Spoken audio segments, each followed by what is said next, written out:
welcome to another episode of Woman to Woman Kitchen Table Talk. So today's a bit of a somber show. We're going to be talking about something that's a little bit hard to talk about, but it is necessary. It is happening to so many of us in our community every day, and it has to be addressed at some point. So we're going to be talking about domestic violence today. And it is more common than we think. It happens against both men and women, but of course we're women. So we're going to be talking about how it affects us as women in this society and in this time. So ladies, tough topic today. Tough one. Personally, I have not been a victim or victor or survivor, whichever way you classify yourself. Everybody classifies themselves a little bit differently. But it is still something that so many of us in our community go through in silence. Yes. And we suffer in silence for many, many, many years until after the fact we hear, oh yeah, he used to hit me. What? And you never said anything. Mm-hmm. Why? I want to try to figure out, first of all, why is it that there is so much shame attached to the victim who has done nothing wrong, or the victor or the survivor? Why is it that there's so much shame attached to the victors of domestic abuse? What's your take, Judith? Well, as a victor, I refuse to call myself a survivor. Mm-hmm. I feel like when it happened and when I just came out of it, I did more than survive it. I came out a victor. Yes. I came out with victory because I came out with my life. I came out with my sanity. I came out with my children. And so I don't call myself a survivor. And when anybody calls me a survivor, I usually flip the script and say, no. That's what they wanted me to be. Yes. But what I am is really a victor. A victor. There's something about being a survivor that continues to victimize you. I think that's just my feeling. Yeah. That being a survivor continues to victimize you. I continue to say, well, I was a victim of this thing and I survived it. Oh my God. So you feel like the struggle is still there. Like the struggle is still there. But my story is interesting because I wasn't married to the man that I was a victim of. And I do that. He was a long-term boyfriend, and he was an alcoholic. Oh boy. So in the beginning, he drank, and you figure he drink a little bit too much, blah, blah, blah, blah, blah. Long story short, the abuse didn't start until we actually started living together, which was maybe 2 years into the relationship. Let me back up, because most women, me included, you see the signs. You see the signs, But you think, nah. Second guess yourself. Yeah, and you just figure, maybe it's this, maybe it's that. And I'm getting to what you're asking, but I have to tell the story now to get there. Yeah. And so you kind of dismiss it, or you figure maybe it's an anomaly. So you see the signs, you see the controlling, but when you're young, and especially if you're young and stupid, You don't know. you think, oh, he cares. Yeah. I think it's a love. Yeah, he cares. I'm jealous. Yeah, well, I've never really liked jealousy. Jealousy I always thought was ridiculous. Yeah. Not much of a jealous person myself. But it's not the jealousy, it's the, oh, he's doing that for me because he cares. Right.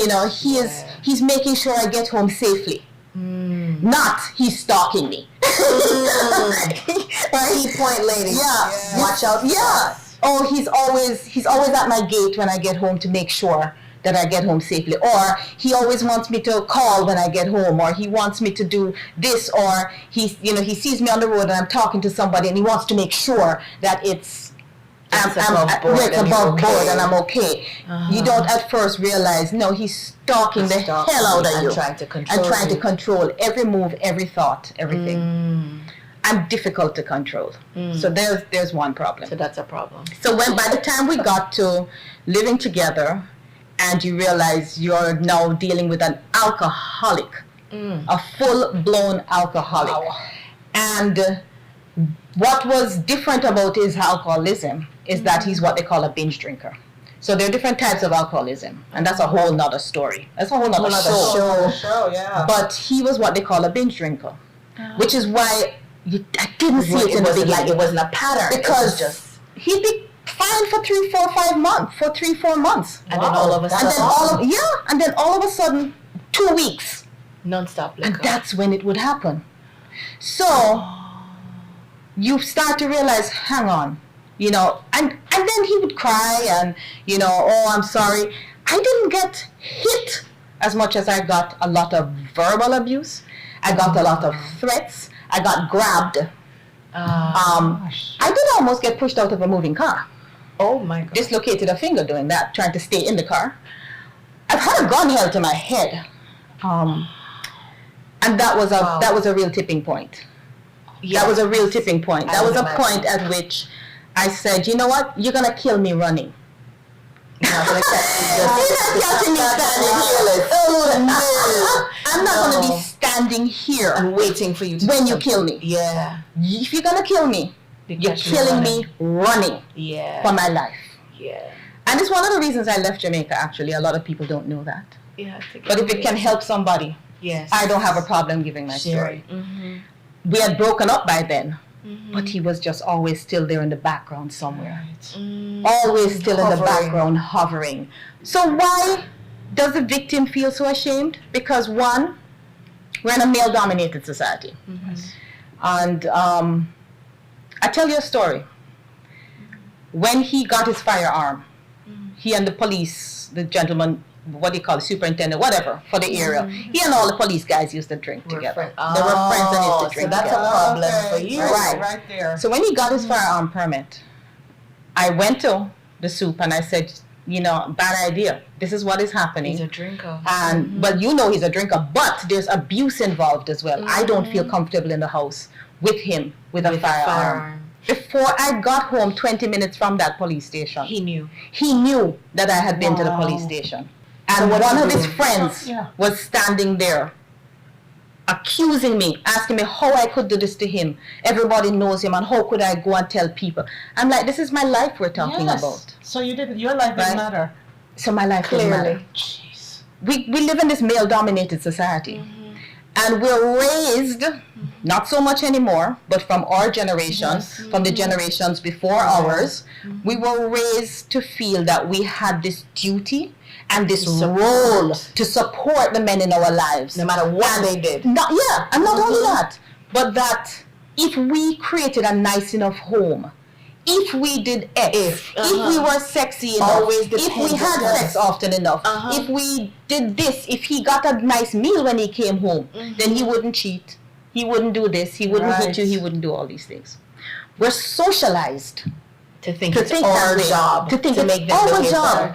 to make somebody behave better. That's the, And so that's one of the things. that's one of the reasons. That's one of the why. reasons. And another reason is that after it happens the first time, you're in so much shock. You I don't know hear what people to say do. all the time, "It could never hit me."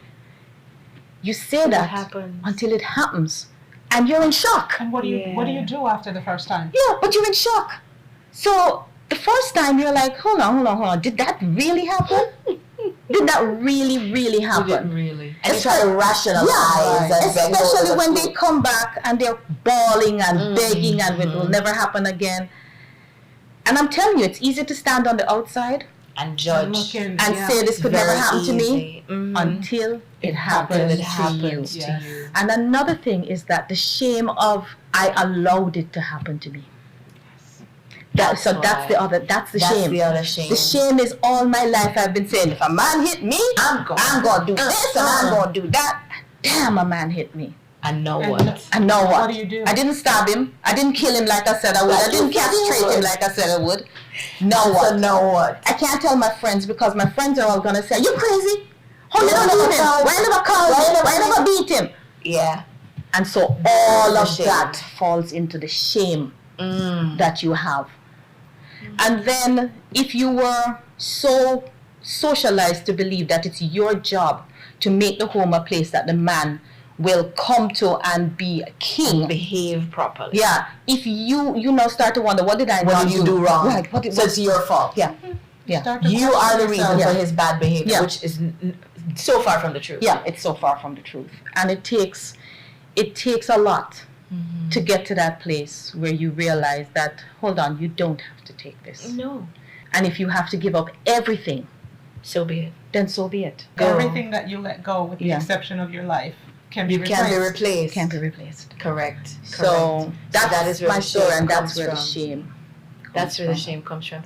I've understood that in certain communities, even from back home in Jamaica, there's some women that feel, if my man no beat me, no love me. It's a This is socialization. a socialization. Wow. That some women are socialized to believe that a man beating or hitting them is a sign of love and a show of love. Please understand, ladies and gentlemen. I don't know. I wasn't raised that way, so I don't get it. Me neither. I can't understand it, but I appreciate that this is somebody else's socialization, so I have to respect it, right? But I don't have to agree with it, and it can end in you no longer being here. So at some point, you have to say, okay, no, this man is going to kill me. This cannot be normal. It can't be normal, and it cannot be accepted. So this is where I think we have to also start retraining our women to recognize that you are a sentient being all by yourself. Mhm. You deserve to be loved. You deserve to be respected and appreciated. You are nobody's beating stick. And so where do we start with that? Because I give you a funny story. My grandfather, my maternal grandfather, never beat his girls. He never hit them. And his thinking, I don't know, my grandfather was born in 1907. Mm-hmm. Wow. So this is a long, long time ago. So I can't say that thinking back then was antiquated and everybody back then was antiquated. In his time, when he was raising children, did not hit his girls because he said, no, I don't want them to feel that it's okay for a man to put his hands on them. Mm-hmm. So if he could think that, coming from that generation, it's not unusual then. Yeah. So we have to understand that, hitting women is not something that, it was accepted back then, now it's not. No, it should never ever be accepted and never ever be tolerated. Do we need to start with the children now to tell them that it's okay, it's never okay for a man to hit them? Do we start with, okay, women, you shouldn't hit the man either because, it goes both ways. So we need to start telling people, all right, listen, it is never okay for you to put your hands on somebody. And if you do, be prepared for the onslaught. Let's not miss what domestic abuse is. Because we're talking about hitting. There's economic abuse. Where they don't touch you at all. But they make sure that you never have a bank account of your own. You're always spending their money under the guise that I love you, I don't want you to have to. I'm taking care of I don't you. want you to have to worry about this. I will take the I responsibility for that. But yet, every shoe you buy, what did you spend that on? And you have to account for every cent. Every penny. And you have to wait for that weekly allowance. Right? And ladies, buy it for you. Yeah, and ladies, that grocery money that you get, stash 10% of it away. Men don't have a clue what grocery costs. I have to share a story. I had an employee she was very young. She ran away from home in upstate New York, moved to Florida. Somebody was supposed to take her in, take care of her. And she met this older gentleman. He was 20 years her senior. She started to come into work late. And she was always punctual. Then she would start dressing different. She was in her early 20s. And the way that she was, so I noticed gradual changes in her. And at first I was like, you know what? It's not my business. I'm her supervisor. It's not. But then she started coming in with bruises. And at that point, I was still struggling whether saying something I was going to get involved. But I'm like, I knew that she didn't have family here. She didn't have a lot of friends. So I finally called her into my office, had a discussion with her. And she just, the whole time I was talking to her, she would not look at me. She had her head down. Shame and submission. And I was like, oh my God. Something is wrong. Something is going on. So back then I was young and hot-headed. And yeah. You still had it. Yeah, but yeah. But not as bad. Not as bad. But you know what I did? I told her, I said, you're getting out. She goes, where am I going to go? This was a 3-month process. And And luckily, she was smart enough to start saving her money. Mm-hmm. Because when I started noticing stuff, I was like, no, you need to start doing this. Mm-hmm. First thing we did was bought her a car Mm-hmm. with her money. And she goes, oh, no, I said, what is he going to do? You need a ride to get to and from work. If you continue to be late for work, You won't have a You job. won't you have won't a have a job. job because I will have to terminate you for either For absence tardiness. or tardiness. So we were able to get that past him, and he allowed her to have a car. She started saving. Mm-hmm. And one day, I don't know, he went out of town overnight. And That's your I literally went, and when I tell you that my heart was in my throat, Of course. I went in there with her, and I'm getting me goosebumps too. now. Mm-hmm. I literally went in there with her, and I said, "Just grab what you can, Grab what you can and Grab get what- out. and get out." Mm-hmm. And I was like, after at that point, adrenaline. I had to rescue a friend of mine and her 2 kids just like that too. And Yeah. he was an alcoholic and a druggie. Oh, Wow. And trust me, that night when I went there, he had just gone out to buy cigarettes. He wasn't even gone far. Wow. So And had a it short was amount a of time. queue. And when she called and she said he's going to go get cigarettes, I Let's got go. there and I was like, let's go. I wasn't parked far away. I was like, let's go. Let's go. Grab what you can. And get we out. are getting out. And I grabbed her and passed him on the road. But he didn't know it was me. no. It was Oh my nice, and God. he didn't know it was me. And when I saw it, he saw it. She said, that's him. And I said, everybody duck. Down. Yes. Wow. And I floored it. Took her out Oh of my town. God. So when he was looking for her, he couldn't even find her because she was out of town. And I didn't live in the area. Okay. I good. lived a good distance away. And I took her to my place and her kids. Mm-hmm. And he would never have thought of looking there because I didn't know him that well. He Right. only knew that I existed. He didn't know He who didn't I know was. anything about He didn't you. know Right. anything about me. And I made sure Sure. that it stayed that way. That was scary. Yeah. You know, That's just the scary, just fact like that. that just to get her out of there. And my whole thing the whole time was, what happens if he shows walks up? in. Well, here's what we have to do, ladies. So here's some signs. So you're getting the story from both sides. So if he is like a binge drinker, or binge druggie, something is up. And if he hits you one time, he'll hit you a second time. Yes. Please understand, it's not a fluke. No. A man who is an abuser is an abuser, period. A man who is not an abuser is not an abuser. If he does not hit you, he's not going to hit you. But if he hits you one time, he'll hit you again, and it will only escalate.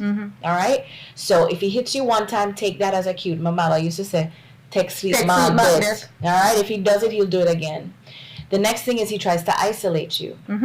Yeah? Yes. So he'll either isolate you financially, lock up your money where he's the only one in charge of the money, moves you somewhere far away from everybody, all of your friends and your family. support system and your family, so you only have him to rely on. That's always a tip off. The third thing is, women, for God's sake, I know we like to be kept, it's a wonderful thing, but have your own money. I don't care. You go to somebody and they say you must walk with Vex money. Have your Vex money on a permanent basis. Yes. My mother always said, she always put it into my head, have your education. Nobody can ever take that from you, Nope. no matter what, and you can write your own ticket. Make sure you have your own education, have a business, have something that in the event that he decides he no longer wants to support you, you can support yourself and your children. Have some money hidden away. If he keeps his money away from you, have your own money somewhere, have an account somewhere, have a joint account with somebody else so you're the second name on it, whatever it is, somebody you trust, that you can lock some money away somewhere that in case of emergency, you can access it. Because if you have to run with just the clothes on your back, you're going to have some kind of support system somewhere. Always have that one good friend who is going to be there that you can call in case of emergency. Ride or die. Yes. Who is a ride or die, who will help you bury the bodies if needs be. You need a friend like that. All of us do. So you all need a friend like that who's always going to be there for you. And then finally, take a self-defense class or get yourself a concealed weapons permit and a weapon that you can use to protect yourself. Yeah. Punto final. And let's talk about the help that's out there. Yes. Because a lot of times women don't take Know where to go. advantage, and they don't take advantage because again the shame factor. The shame. So when I tell you I've moved like 40 times in my life, I'm a little nomadic, okay? Just a skosh. Just a skosh. One of my favorite sayings is, "I'm not a tree. I can move." Exactly. Right? So that, you know, I'm okay with that. I'm a little nomadic, but I have started over my life multiple times. Multiple times I've started over with nothing. Nothing. No job, no car, nothing. Wow. See me here now?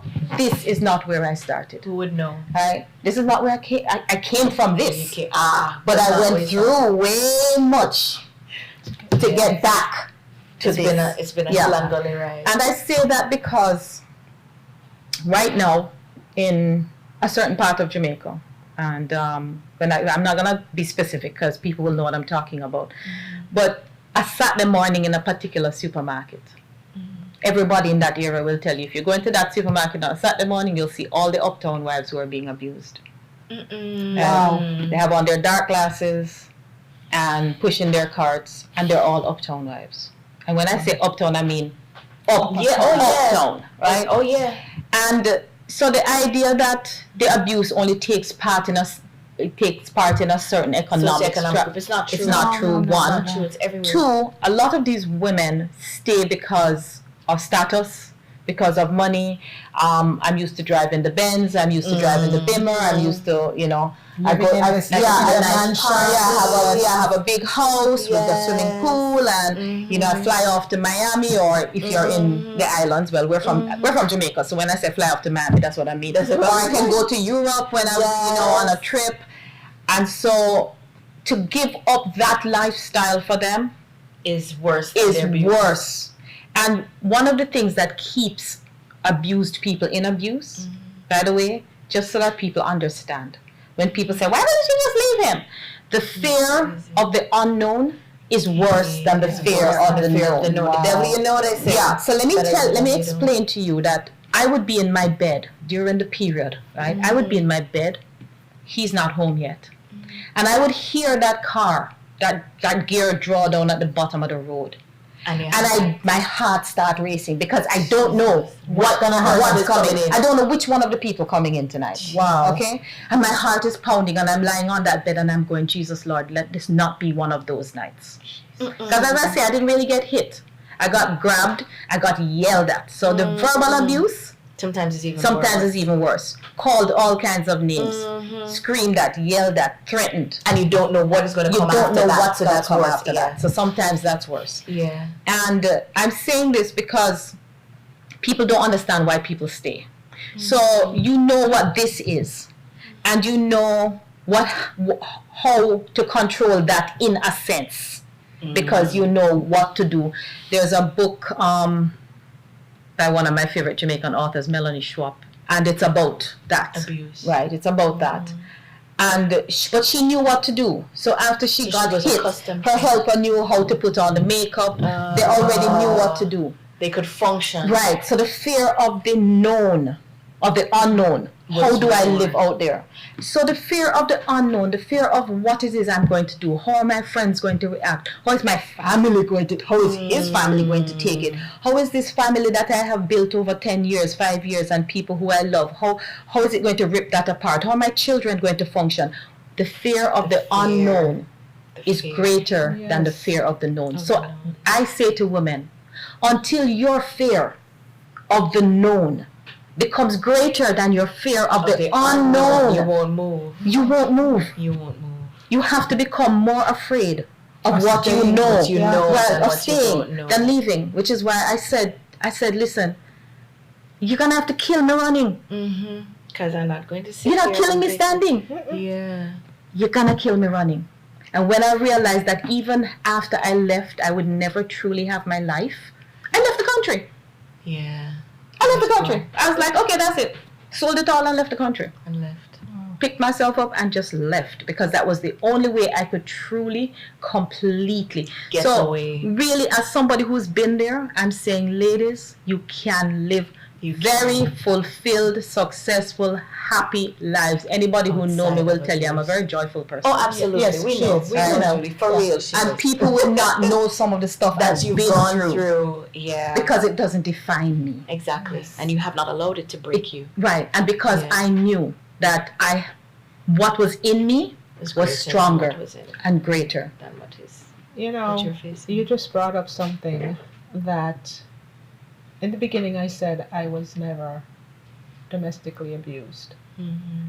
And a lot of women, especially us, look at domestic abuse as Just it being physical. being physical. Mm-hmm.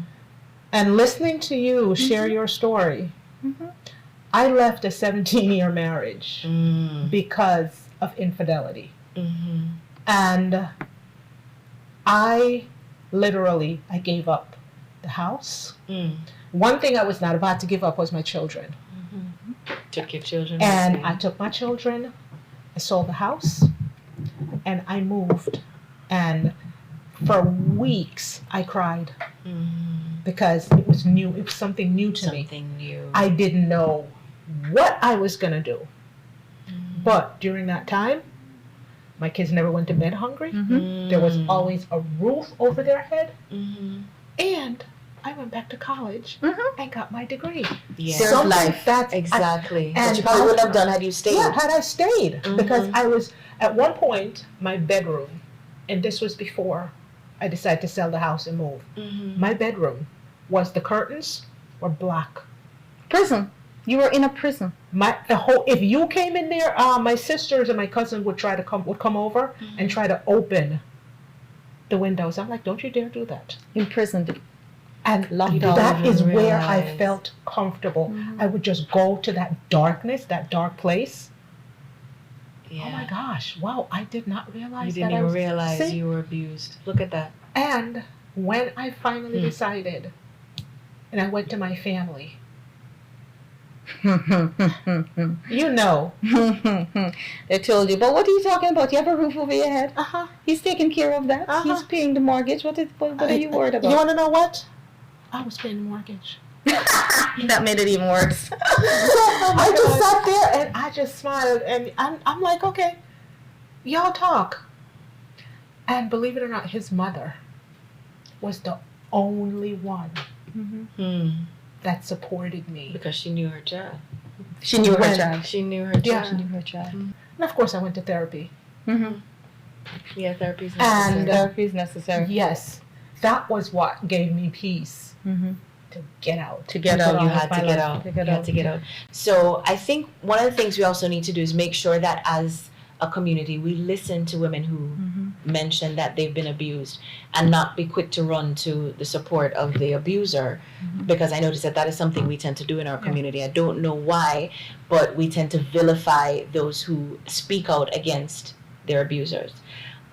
Especially if there's somebody in the media, somebody in entertainment, recent events will certainly bear that out. As soon as it's a big star that we love, all of a sudden the person who is complaining about abuse gets vilified, which I really think is a problem. And we always tend to attack the woman as if, she did something wrong or she Right. caused this to happen to her. And that is so far from the truth. There is absolutely nothing, ladies, that you can do that is going to give a man the validation or the authority to put his hands on you or to abuse you. There's nothing you can do to earn that. He is just an abuser, period. So let me just say that. But there's so much more that we need to tackle on this topic, and it's one show isn't enough. So we're gonna come back with a part 2 and talk about some other things, some resources for women, some other layers to this abuse, because there's so many layers to it. There's so many different factors that affect us as women going into these relationships, first of all, and then the things that we can do when it's time to go, and resources and people we can reach out to, and therapy, after. How do you survive after you've left a situation like this? Because there's so much to it. So we'll talk about this on part 2 of Woman to Woman Kitchen Table Talk, domestic abuse. Catch us here next time. I know it's a tough topic, but it has to be talked about. So make sure you catch us next time for part 2.